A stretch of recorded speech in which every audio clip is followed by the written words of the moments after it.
وصل صوتك.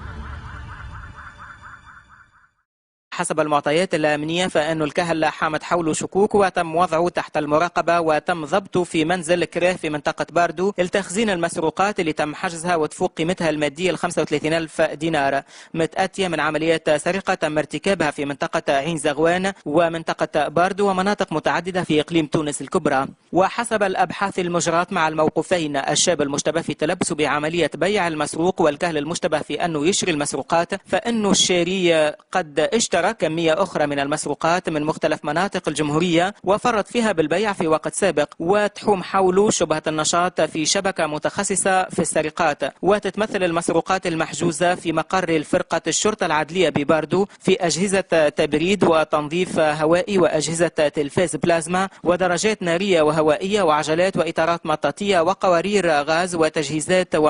وتجهيزات مطابخ ولوحات فنية وزرابي وألبسة مختلفة وأحذية رياضية من ماركات عالمية وتجهيزات حدادة ونجارة.